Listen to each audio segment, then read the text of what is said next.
Hi everyone, I'm Meteorologist Rusty McCranie, and welcome to Weather Express, your weather in 5 minutes. Start the clock.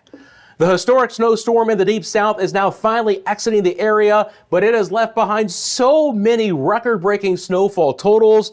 The last gasp of snow is just moving off the North Carolina coastline as we speak right now towards the Outer Banks, but you can see temperatures that are remaining in the 20s and the lower 30s through a lot of the areas. Now, these are your local storm reports in just the past 12 hours. Now, yesterday, we had many more reports in portions of eastern Texas and Louisiana, where New Orleans had a foot of snow. Same thing for coastal Mississippi into Alabama. I got to also tell you in the western panhandle of Florida, Milton broke the all-time snowfall total ever in the state. They had 9.8 inches of snow. That more than double the old record of 4 inches.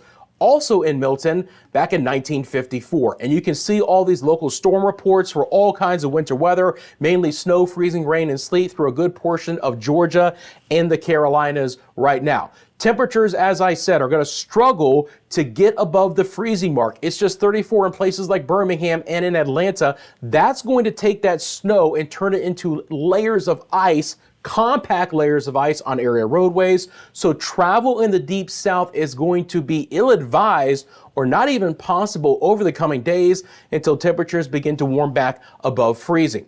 In the Northeast, it's a beautiful but cold day here through the eastern sides of the Great Lakes into the Ohio Valley in the Northeast. You can see Albany, New York struggling to get up to around 16 degrees, Columbus around 10. There'll be many areas in this part of the country that will struggle to go above 10 degrees for a daytime high. Beautiful weather in the southern plains. Here's the satellite imagery with this. It's a mainly clear day for portions of Oklahoma and Texas. Dallas up to 45, but it's still chilly there, right around the freezing mark in Kansas City. Bitterly cold conditions in the northern plains this morning. Portions of the Dakotas got down to around 30 degrees below zero for morning lows. As you would imagine in the west, temperatures are all over the place right now. We're going to have another shot of snow coming back into Big Sky country and potentially some blizzard conditions in Montana. We'll talk about that in a second. 25 degrees up to 27 degrees right now in Denver. For our friends in the Los Angeles metro area, unfortunately, the Santa Anita winds and the high fire threat continue. These are temperatures which, of course, are warming up very nicely, but you can also see that we have some wind gusts approaching 40 miles an hour. So those red flag warnings and that high fire threat will continue.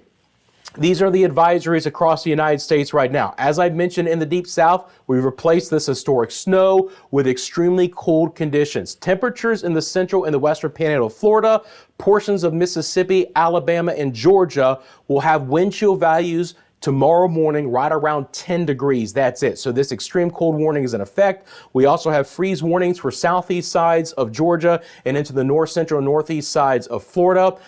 We mentioned the snow coming into portions of Michigan, and that has also prompted the opportunity for a winter storm warning right along the coastal areas there near Traverse City. And a few areas will also be under winter weather advisories.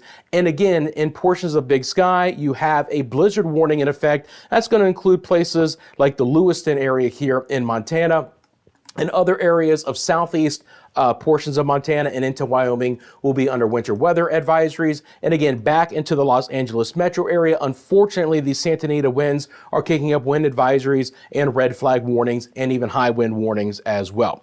Let's talk about what's going to be happening here over the next couple of days. I'm going to show you our high resolution rapid refresh model. This is basically just a good old fashioned high resolution model out of the area here. So we're going to take a look at the precipitation over the coming days, and that will loop up and it will show you that we have a storm system that'll be moving off the United States East Coast. That is going to drag in a little bit more rain back into portions of Florida and the Carolinas in the coming days. But of course, it's going to be warm enough where it's going to be some rain rather than that historic snow. There's some of the snow showers moving back into portions of Michigan. Again, that lake effect will mainly be pushing off towards the east, but the opportunity that a little bit of that snow will drift a little bit farther off towards the south. So places like Grand Rapids and Kalamazoo could get a little bit of snow as well. And again, a quick shot of snow, but a lot of wind moving back into portions of Montana, Wyoming, and even Idaho. And some of that could string back down even into portions of the northern sides of Colorado. Colorado, and a couple of snow showers are likely in portions of the Dakotas as well. But it's a fast-moving storm system here. But the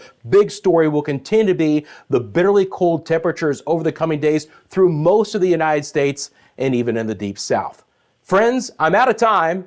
I'll see you tomorrow right here on Weather Express.